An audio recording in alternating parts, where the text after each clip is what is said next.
पहिला यो दिदीले डान्स गरेको भिडियो हेरौँ अनि यसको फनी कमेन्ट्स पढ्नुपर्छ है त।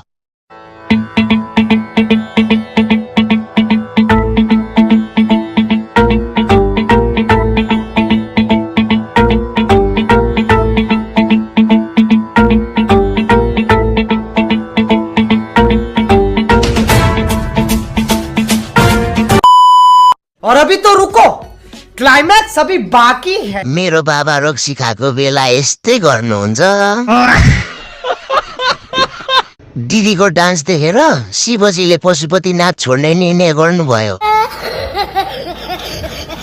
आशिका दिदीको बानी एउटै रहेछ, म पनि रक्सी खाएपछि यस्तै गर्छु।